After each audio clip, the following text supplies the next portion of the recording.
team, right? So this is our team, right? I will just highlight a few people because our team is quite big, right? One is Mr. James Lee, right? He's the 7F principal consultant and he's an official marriage solemnizer. And also he's a veteran entrepreneur, right? Who own multiple companies, right? And we have Mr. Low, Mr. Joshua Low. He's the CEO of 7F, right? And he himself is a financial services director and also runs an architecture company. And with it, you can see we have many consultants, people who are from different expertise and different walks of life to come together to have a multidisciplinary and a multi-expertise team, right, to serve the needs of our participants. Right, so just quickly across the years, right, we are like in 2017, we go over to companies to hold corporate talks, okay, on family life. Okay, we also been to many organizations to conduct camps, okay, on building strong families. We also went on over the air, right, to share on principles on how to build a strong a family culture. Also, we have a marriage retreat for 4 days, 3 nights. We hold it usually in Singapore or overseas.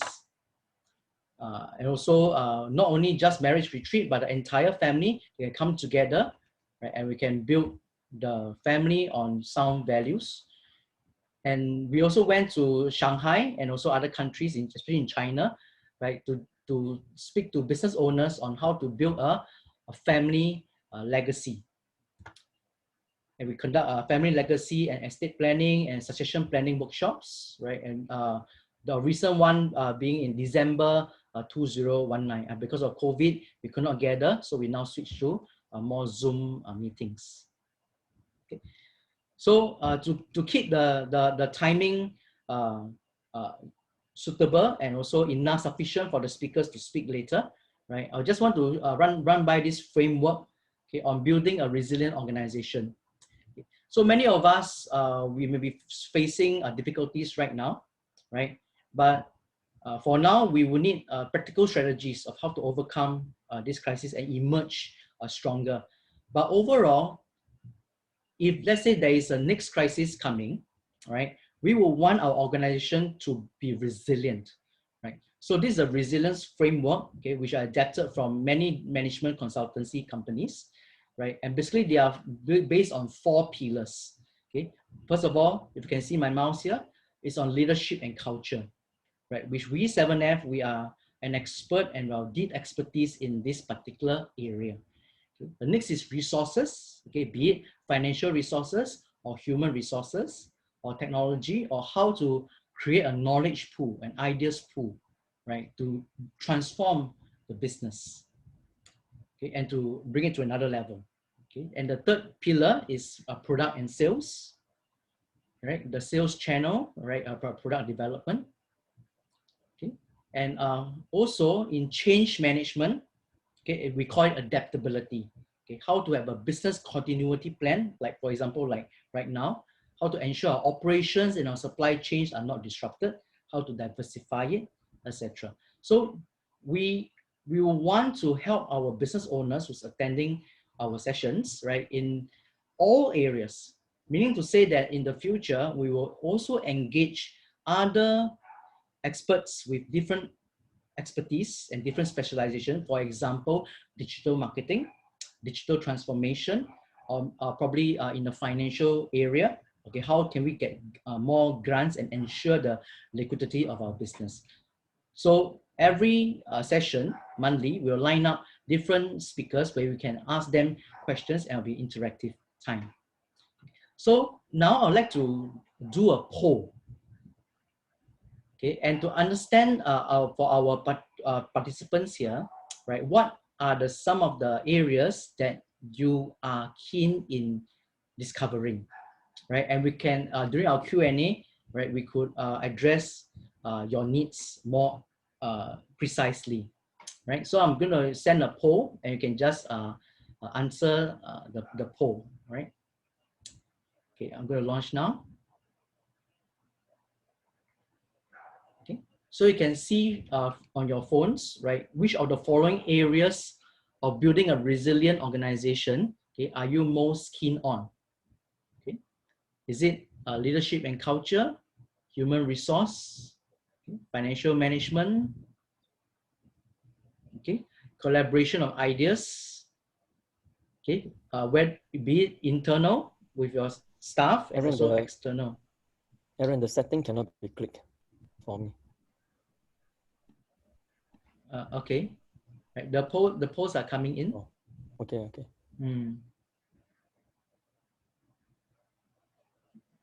You can take more than one, you know. Yeah, you can take more than one, correct. Yeah. It's multiple choice.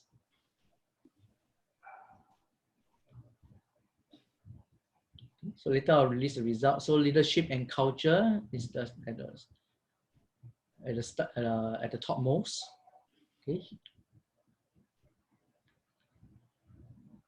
Okay. Now 12 out of 18 people have voted. Okay. Anybody else? Okay. Anybody else voting? Okay. Right. So 66% of us voted. Right. So if there's no other votes, I'll end the polling and we'll see the results. Okay. A few more coming in. Okay, so just from my screen right here, okay, leadership and culture is 77%, right? Followed by collaboration of ideas, 38%, right? And we have human resource and financial management at 23%. Digital transformation is also pretty high at 31%. All right. Then, okay, I'll share the results now. Okay. You can see the results, right? Leadership and culture is the topmost, okay? How to create a resilient culture and among the staff, right? And second is human resource. Okay, second is collaboration, okay? Ideas within the company and also external. Okay, and the third is digital transformation. Okay? And human resource and financial management, right? So this is good so my team, can you help to take down the notes, right? And see how can we more address the needs here. Okay, thank you. Okay, so I'll stop the share results. Okay.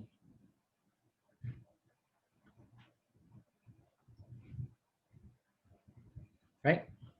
So finally, right, these are some of the principles, right, that we can adhere to, right, to survive and thrive in the new normal, the new economy, right? That is to be humble and calm, right? First, we are naturally a bit angst and also anxious at this point in time, but I think to think clearly, right, to be calm, to be clear about our strategy, our business. Sorry, I'll be clear of our purpose and mission.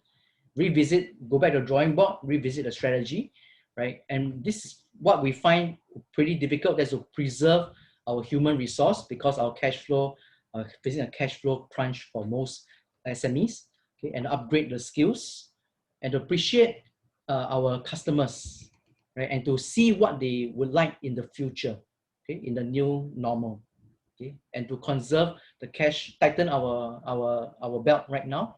And I think in this particular platform, what we can do is to collaborate with fellow business partners, business owners here, and see how we can cook up new ideas, right, or new platforms, right, to move forward, okay, and to work together, right. I'll end off with this particular slide. This is taken from KPMG, right, to the 3 R's to survive and thrive through this crisis. That's to number 1, reimagine how the new future will be like, which we'll hear from the speakers later, what they think the new economy will look like, okay, and to go back to our drawing board, okay, to replan, but not losing sight of our purpose and our vision and our mission for our business. And thirdly is to thrive, to recover back, okay, and to take advantage of opportunities and to go on to the next level, right? So without further ado, right, I will invite the speakers okay, to share a little bit more on their thoughts and also their experiences. All right, so let's get the ball rolling, right? So if you have any questions, okay, please type into the chat box, okay, so I can see, okay, and then I will direct it and I'll moderate the forum, okay, from now onwards. Okay, thank you very much. Okay, so let me start the ball rolling. All right, so our speakers, okay, Mr. James Chia and Mr. Kaho, okay, and also our team members, okay, who some of us are in the business arena or in the workforce, okay, we can also share some of our insights. All right. Okay, so maybe we would like to hear from our advisors, right?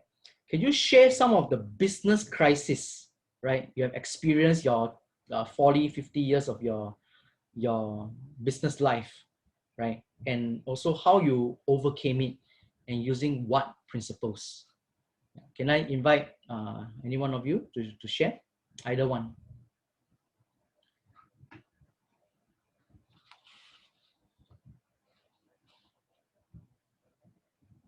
Okay, maybe Mr. James Chia, would you like to unmute yourself? Right. Yeah, okay. Maybe I kick off first. Yeah. Yes. So anyway, good afternoon, everyone, and I'm very happy that 7F organized this event, especially on the Saturday evening. So I think everybody is more relaxed and we can be a bit more informal in our discussion.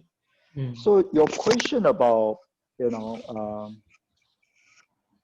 past crises, I think for me, for our organization, we have 50 years. We just celebrated our 50th anniversary last year, and I must say that for the last 50 years, there are many crises that we went through. But I must say that the recent COVID-19 pandemic is one of the worst crises that the organization has faced. And 97 Asian financial crisis, and also 2003 SARS crisis. And through all these crises, there's a lot of lesson that we learn. And I think it's important that, this particular crisis, we want to learn as much as possible. So in order to make us even stronger when we come out of this crisis. And cooperation is like, also individual life. It's like going through a mountain range. There is no such thing as going up all the way to the summit. You want to go to the summit, you need to come down to the valley and then you reclimb again, right? So in life, it's the same thing. But many times that, a lot of people, when they go down to the valley, they die there. They don't have that encouragement or determination to go up the slope again. So I must say that we just got to face it in the corporate world.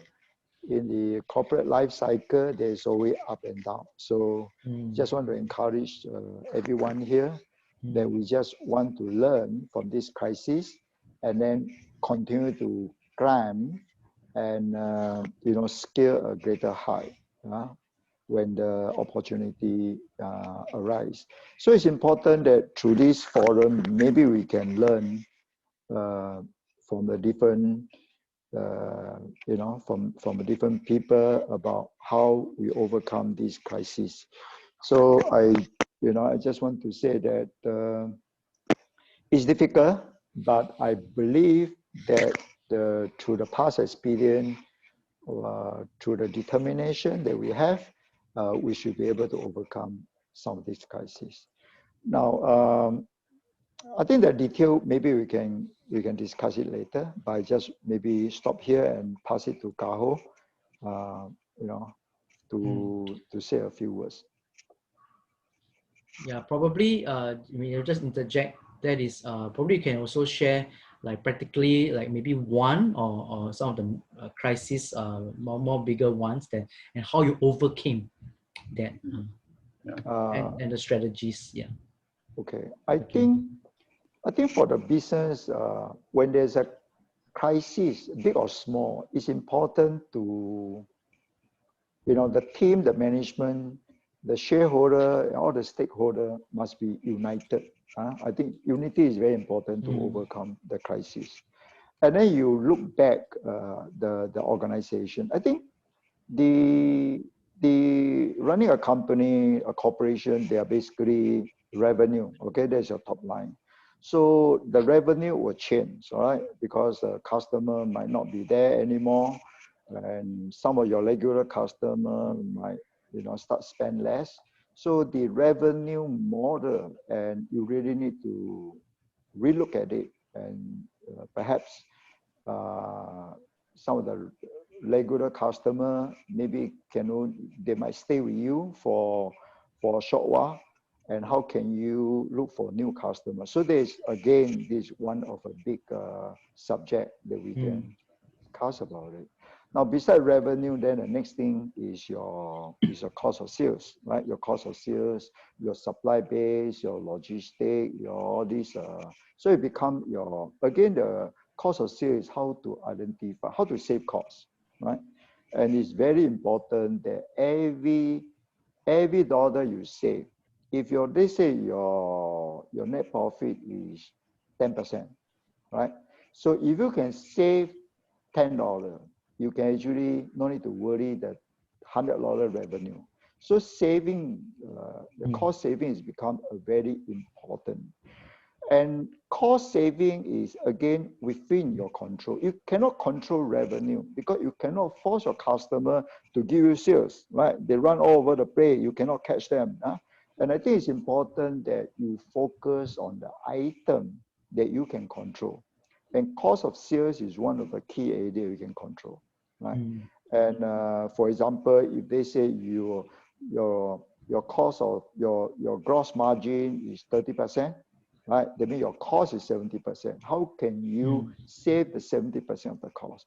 And bear in mind, every dollar you save for the $70, right? You can actually go straight down to the bottom line. Then you can save the 10% of the revenue on the top line. Then of course, there's a whole strategy about how to save costs. I mean, how can you go for quantity discount from a supplier, sign a long contract with them, and how can you negotiate the term of payment with the suppliers, and this part need to be very creative. How can you reduce the cost? So there is a second line item on the cost of sales. Then of course, after your margin, the next big item is your overhead. Again, it's a big subject, right?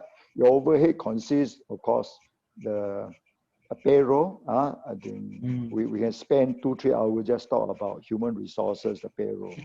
Then, of course, your financial expenses, right? Your financial expenses. How can you, in a time like this, how can you, renegotiate with the bank, the interest payment, the entire basket of your financial expenses. Yeah. So maybe you need to have some financial advisor like you or Joshua to come in to assist. Then what is the next item? Okay, your CAPEX. Your CAPEX at the time like this. In fact, a lot of organizations, including our organization, we freeze all the CAPEX. That means, you don't just anyhow spend on your capital expenditure. So there is another item. Then of course, rental, right? In the past, when the time is good, you can have a luxury of big offices, big factory. Maybe it's a time for you to consider when you remodel the business, you don't need such a factory space anymore. You don't need such a big office anymore. And those people who lease a place for the landlord, maybe it's also a time to renegotiate with the lease, right? And so these are different strategies that you can apply. First is to start with the area you can control. You can't control sales. The sales is unpredictable, but you can control your cost of sales. You can control your overhead, right? And in a nutshell, when crisis hit, it's a time for you to consider and go back to basic, right? So today, if they say you are doing 10 million sales, maybe you have to go back and start thinking, your 10 million sales is no more there, right? Maybe you got to start thinking about doing 5 million sales. Now, your overhead was based on the 10 million sales. Now, moving forward, your next year budget, maybe you have to work on 5 million sales. Now, then your 5 million sales, then you work backward. What will be your overhead? I mean, it's like like just now you mentioned about reimagine, design the organization, replan. So today, I would say, okay, if I call a management team together and say, okay, let's forget about what the past. They said, today, we start with a piece of white paper, okay? And our revenue is going to be 5 million. How can we survive? And then you start allocate budget according to the 5 million revenue. Right? This is how we will redesign, we will re-engineer, and then we will refocus some of the key area. And important is the key thing is to reduce cost, reduce overhead. All right, and it's a time. I mean, for me, went through different crises. The term is always consolidate, expand. It's the little caterpillar. You want to move, you need to, a contraction and expansion. So in a good time, we talk about expansion. The good time, we talk about diversification. But in a bad time, is consolidation. And go back to basic and start small again and do more with less. So this is something that, we will focus of new strategy moving forward. So I think maybe I stop here because, there's a lot of things to share, but I just want to stop here. So maybe, I must give some time to my advisor, Kaho, to say a few words. Yeah. Okay, Mr. Kaho. Yeah. Thank you, James. Kaho is my elder, so yeah. Okay, now thank you everyone, to come to attend this session. I just want to share, I have been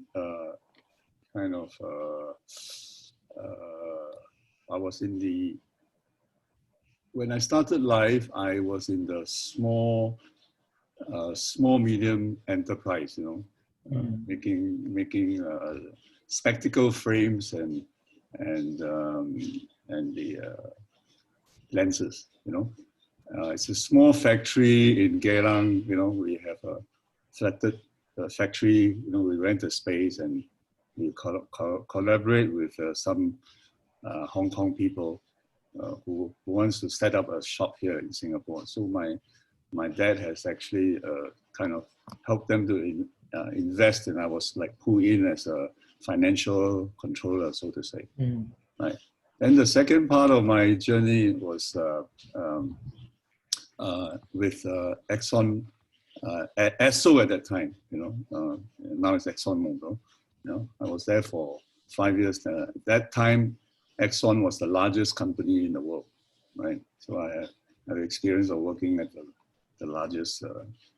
And then after that, I joined a family company, which is Asia Insurance and Asia Life. It has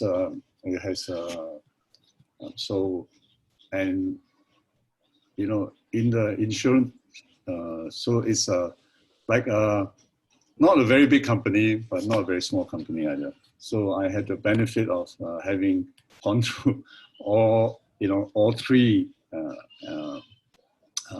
kind of industry.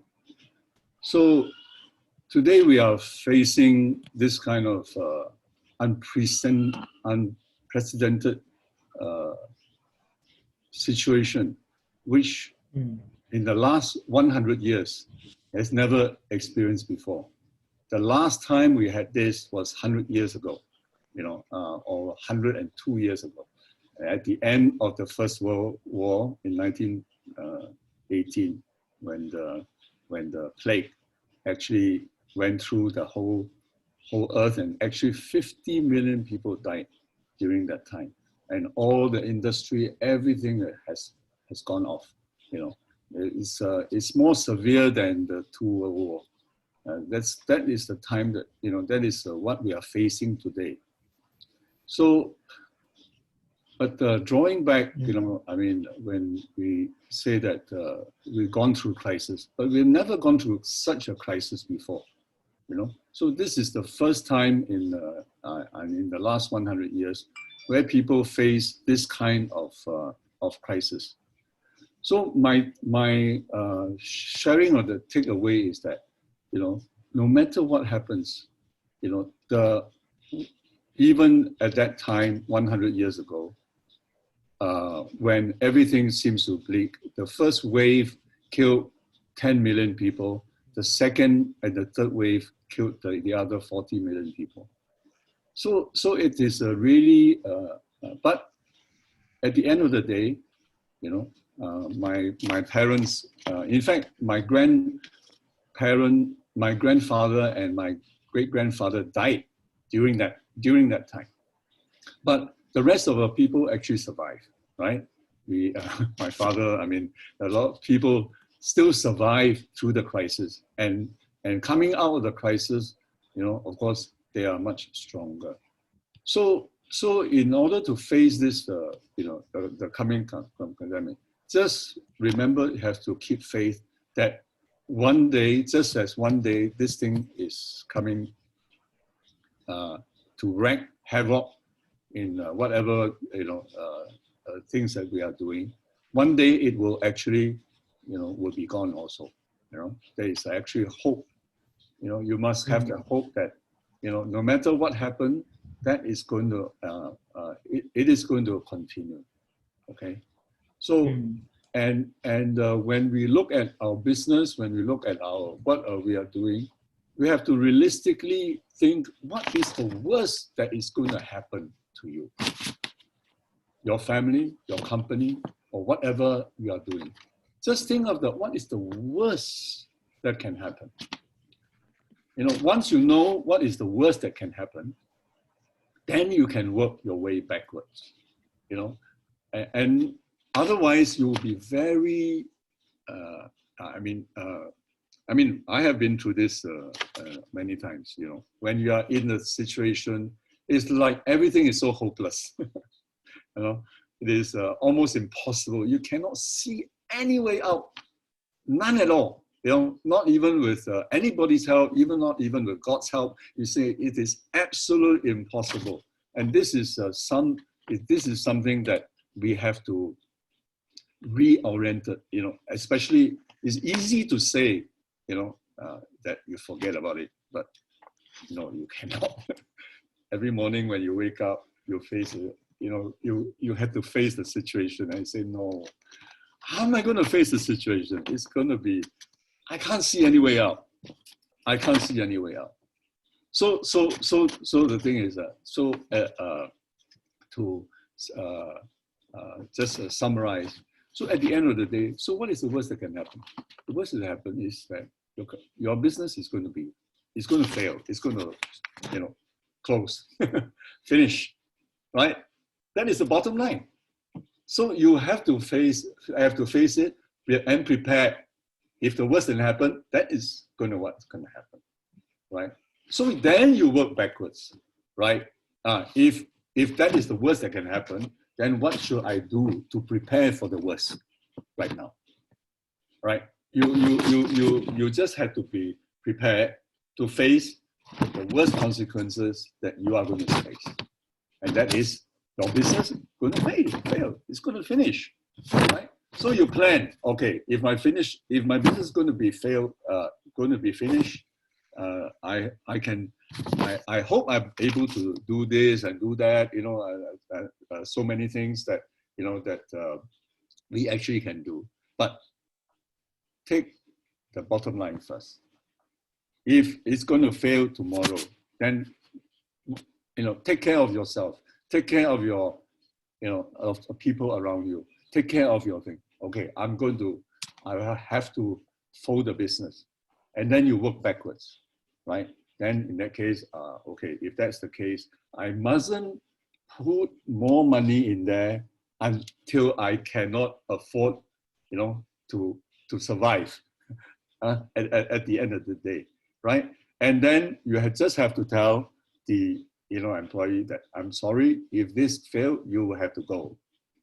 So you just make those 心理准备, you have be ready to face the worst that can happen, right? And then you work backwards, and then you can formulate your strategy to survive, and then you can slowly work your way up.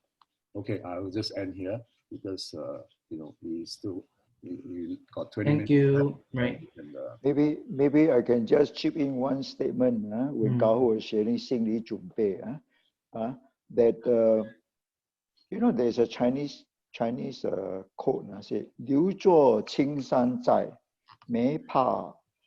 不怕没柴烧。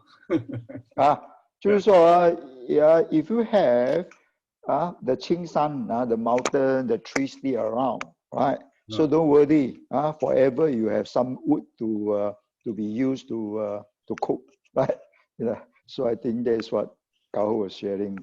Yeah. Okay. Right. Thank you, Mr. James Chia and Mr. Kaho, right, on your sharing. Basically, what I hear is thank you for giving us the advice of the value of unity, okay, stay united in this time of crisis, especially with our staff, and our stakeholders, and also the value of prudence, okay, and to cut the cost, whether is it cost of goods sold, capex, or rental, okay, and for Mr. Kaho, the value of hope. Okay? Whatever is happening, we have hope in the future, but yet not live in a false sense of hope, but also have being a pragmatic. Okay, the value of being realistic and to work backwards, okay, and to prepare. So right now, I just want to ask if anyone has any question, maybe open to the floor. I'd really like to hear from you, right? Maybe some of the burning questions you may have for your own particular enterprise. Okay. So you can type on the chat, okay, or you can unmute yourself. You can unmute yourself, and also to share some of your thoughts, your ideas, and also maybe some of the questions that we pose to the speakers. Right. Anybody? Right. Can be anyone, huh? Okay. Anyone has a question?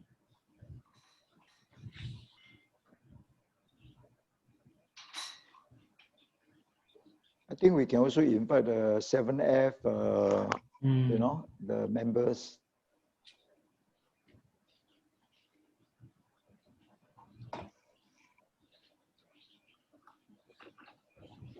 Okay, a while more.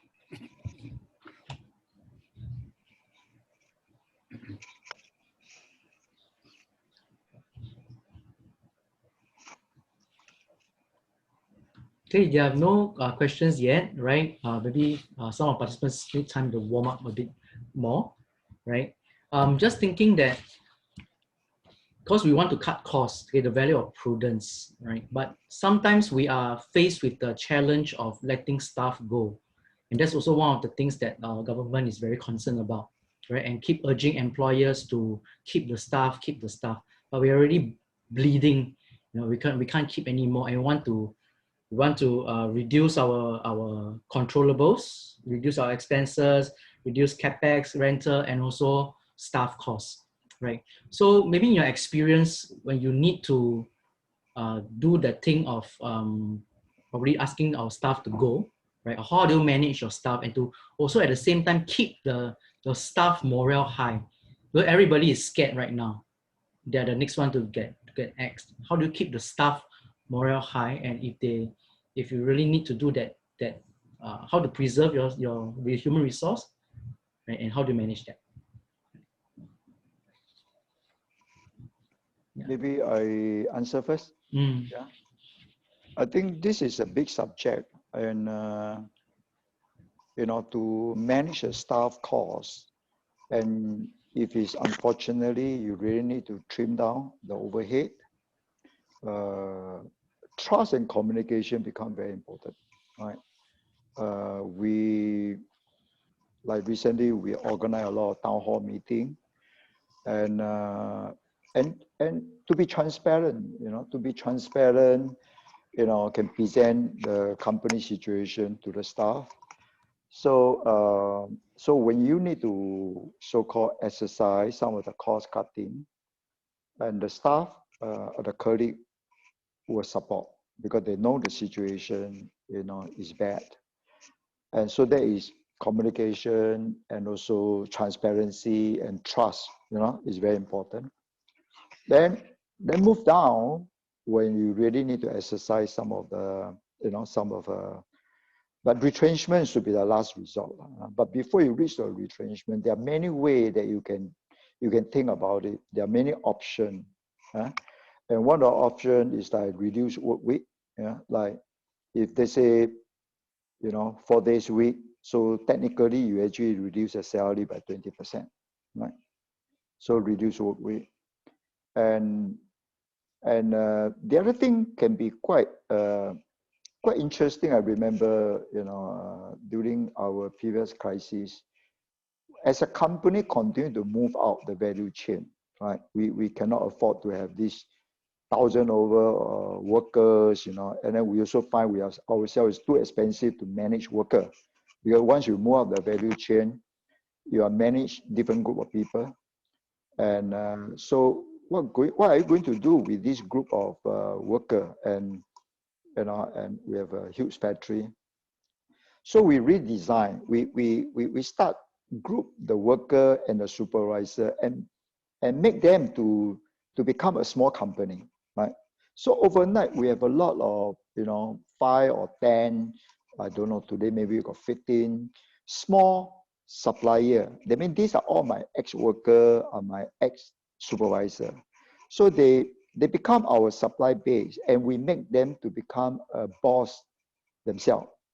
So once they become an entrepreneur, their thinking are different, right? So we help them to sell a factory in Johor Bahru because Singapore is getting so expensive. So now we have quite a lot of small factory, and then we help them, we encourage them to say, look, we take a small share, 10, 15%. And the reason we want to take a small share is also help them in certain area in terms of their accounting, because some of these people, they are not very good in accounting, so we help them. At the same time, we also guarantee them a volume of business. So overnight, this group of people is out for my payroll, and overnight I got this group of supplier, and they're all bosses, and they're happy. And on top of that, they're all doing very well. Beginning, they might depend on us 100%. And today, because they can go out and look for business by themselves, so maybe they only depend on us 50%. I can give you one example. Last time, my IT department is a cost to me. So during the crisis, we say, okay, can the IT department talk to the IT manager? Why don't you be your own boss? And but you support me. I pay you. And I think we took 30%, he took 70%. And I tell you, today that company is doing so well. And I think they even expand to, because he was a Chinese nationality, so he managed to penetrate into the China market. So overnight, this IT company, I'm so proud of him. So he's doing so well. So before you just make an easy way and there's a chop, cut, with and retrenchment, you help them identify and help them to build up a small company, and eventually they come back and support you. So there is another way of reduce your staff costs. And those that you really need to go because their performance are not good and they really don't want to take up the alternative to start a company, then you just have to be fair to them, to also to ensure the emotional aspect, the dignity aspect are looking after. So we even like to end to say that, look, you go out to look for a job, right? Then if you, within 6 months or whatever, you cannot, then you will come back to the HR department. Then we might think about from a welfare side, from a company welfare, How can we help them? Basically, what I'm trying to say, you want to manage them with a heart, right? And don't forget these people, you know. And from my experience, some of these people eventually become a customer. They will bring back the business back to us. How we manage them. So there is another way. And of course, before that, you can convert some of these people. The senior one can become a consultant. You pay them a fee, and they become a consultant. So when the business come back, these people can come back to the organization to support you, right? So like no pay leave, these are also another alternative. They may temporarily they take a no pay leave, but you know, if next year, year after the business come back, they can come back to you know, to be employed by the company, because they are actually under the no pay. They are still under the company employment. So it can be very creatively, you know, look after the human resources. All right, so Right. you know. Thank you so much. I learned a lot from this simple sharing on very fresh ideas, the actual creativity part, right? To how can we actually help them make their own, let them be their own bosses, right? And then you invest in them, right? And you get good returns if, let's say, the business do well, and yet they are also out of the payroll. So it's a win-win situation. Yes. Yeah. From what I gather is to treat staff like as human beings, as people, yeah, rather than probably just a digit and just pack up and go, but to treat people with the value of respect, gratefulness, and then also appreciate them. And I think one of key thing is some of these staff, after they left a company, they appreciate the company, and they will come back and support the company, and many of them became my customer, right? So I think that is quite rewarding like that in that aspect. Thank you so much. This is really precious. How about Mr. Kaho? Can you add on?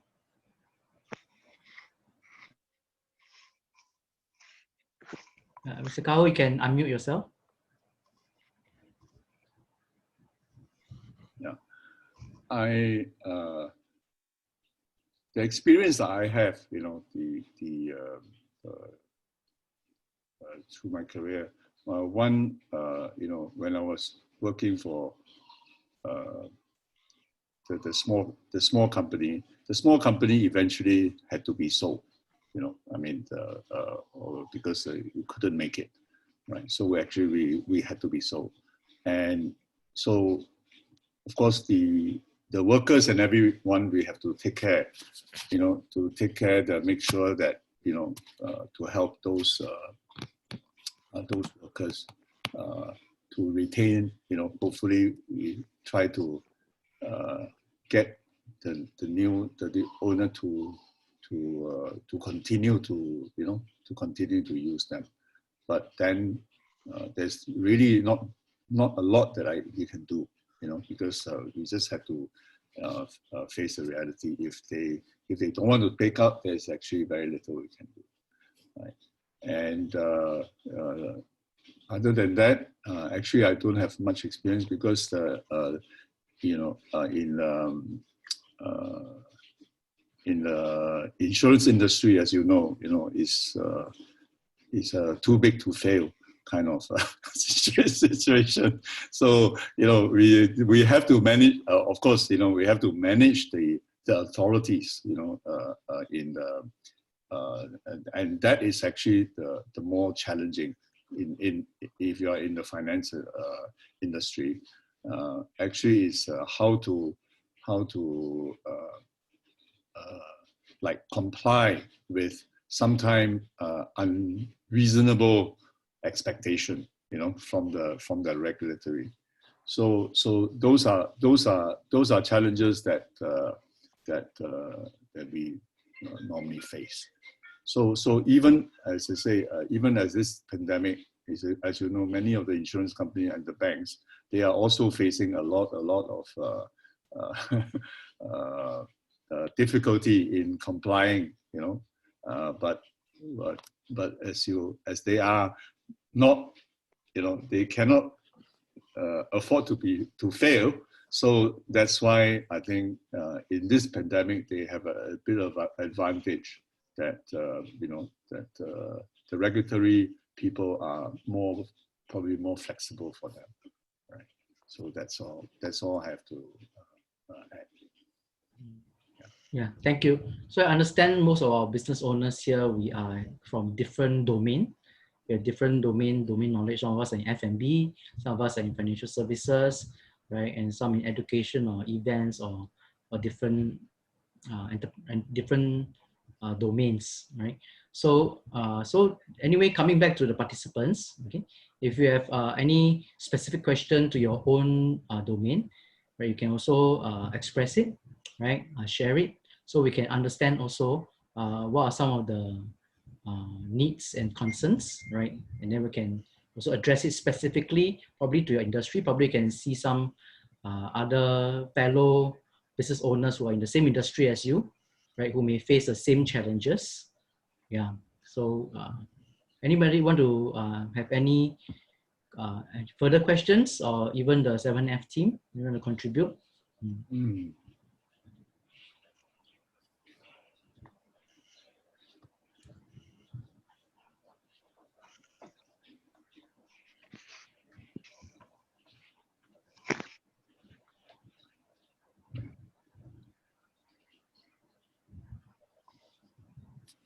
Okay, anyway, now is 4:56, right? Probably we can maybe get our advisors, right, to share on one but more area, right? And probably some words to wrap up the session and then to end off, right? So my question will be, in this, like, we need to be creative in like managing the staff, right? And then to think of other ways, to other business models, right? Especially right now, there are so many opportunities out there in this pandemic, but somehow we feel that we lack, or the enterprise lack the creativity or the spirit of innovation. We just do the things, the same old things, right? And then we are able to spot that kind of opportunity, because everybody says, oh, you need to rethink, replan, re-innovate, and things like that.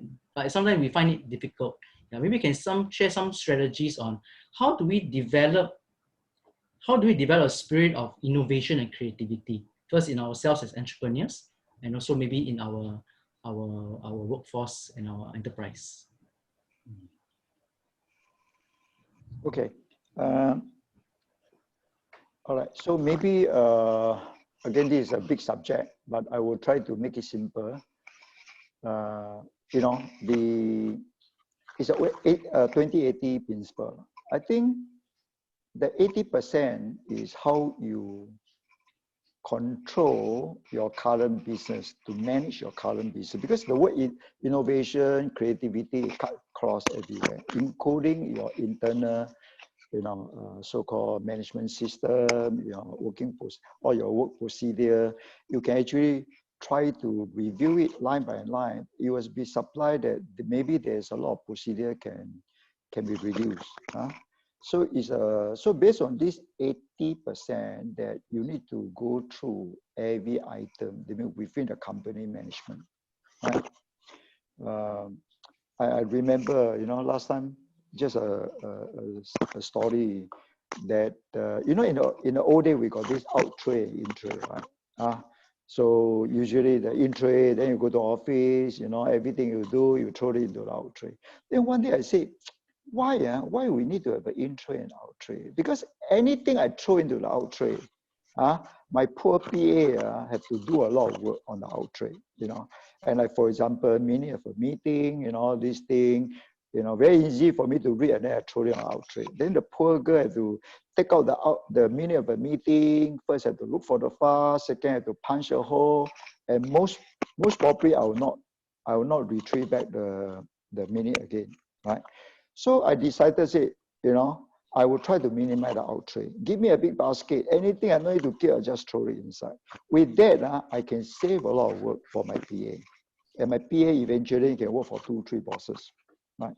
So this is just a simple example, analogy about how can we relook at organization and to rethink all the work processes, right?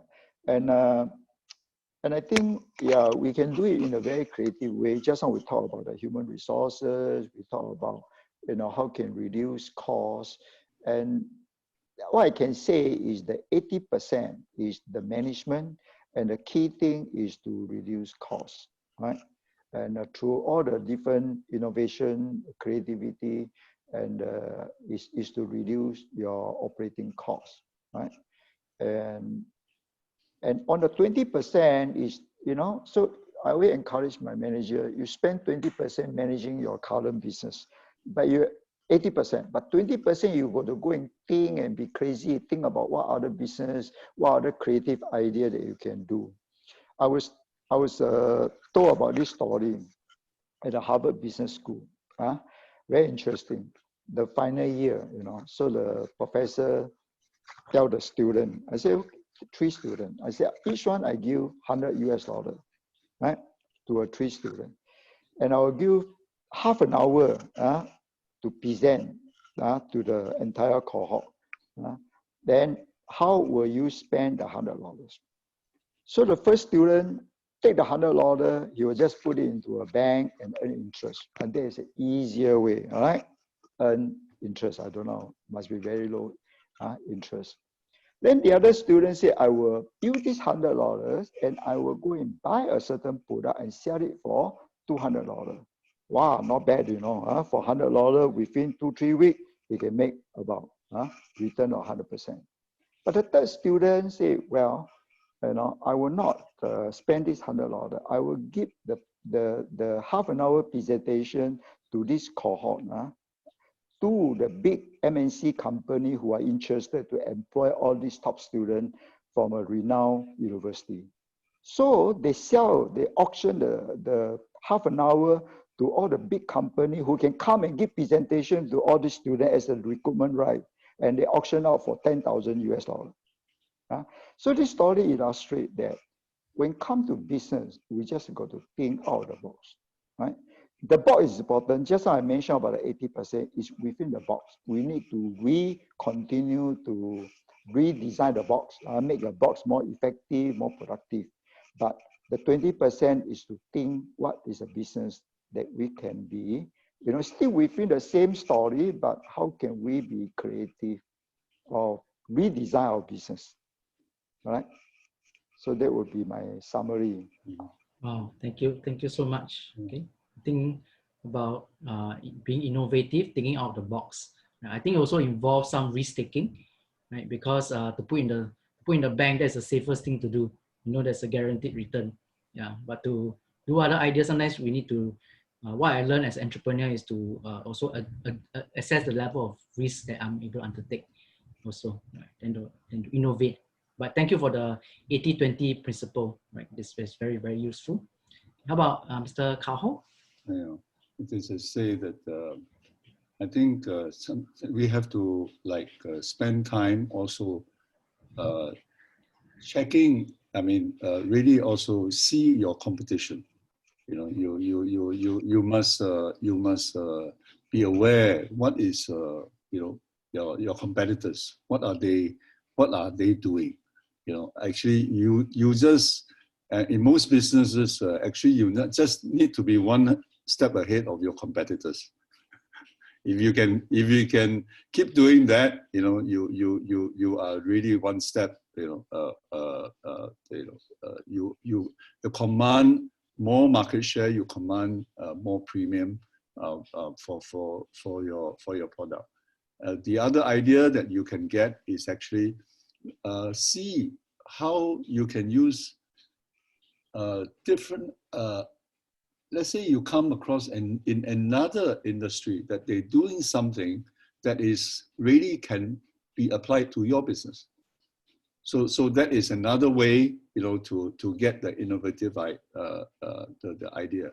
You see, when you see really a good idea from sometimes even different, so that will help us to think out of the box to do. Okay. Thank you, Mr. Kah Ho. Right. So we have some comments coming in, right, from from Mary, right? Very good advice, right? From our advisors, okay? And James Chia. Remember all the practical tips, right? That you provided. Okay. So very, very, very happy, right? To hear and to learn. My notebook is full of notes right now, and I'm sure most of you, right? You are avidly taking down notes, right? And to learn from this session. Right. So anyway, time is 5:05, right? So maybe we wrap up the session. Then we look forward to the next session. We will let you know when will next session take place. Right. But today we have learned from our two great advisors, right, on being united, the value of unity, right, the value of prudence, right, having hope for the future, right, in spite of our difficulties, right, but yet at the same time being pragmatic. Okay, being realistic about our reality, reality, work backwards, okay, and then to prepare, right, for the winter ahead. And something I highlight to me was may not like COVID may not be just over, you know. There's sometimes like first wave, second wave, right, or third wave, or even mutation, things like that. So we cannot rest on our laurels, okay, but to continue to reinvent and rethink, especially on the human resource. We learn about the value of trust and communication, right? And being transparent to our employees, okay, and to be creative and treat them like people, right? And not to just ask them to go and treat them like a digit, right? But to take on their welfare. I think that's a basis of love, right? And being grateful to them. And finally, we talk about innovation, right? A bit of risk-taking, you know, you take innovation and simple steps like just relooking and rethinking about business process. And finally, I think my takeaway also is the 80-20 principle. 80% will do what we need to do, all right, and to reduce cost to survive this pandemic. But yet the 20%, right, we change, right? We think of new ideas, right? Anyway, for in the area of business and survival, right, there's a lot to talk about. 1 hour is really short-changing all of our entrepreneurs here, right? So do look forward to the next session. And the next session, I will implement a platform called Slido. Slido meaning to say that you can actually type your questions there, right? And you don't need to review your name. Maybe some of you are a little bit shy, you know, don't like to review your name. But over there at Slido, you can type as many questions as you want, right? Remaining anonymous, right? And me as a facilitator, at least I have a database of knowing your concerns, then to ask our great advisors, right? And we'll invite also more speakers to come on board, basically just for one purpose, right? That's to help you as business owners and to help every one of us here to survive and thrive and to overcome, right, all crises. Thank you so much for your time today, right? I wish you all the best, and I'll see you again soon. Thank you. Thank you. Thank you. Thank you.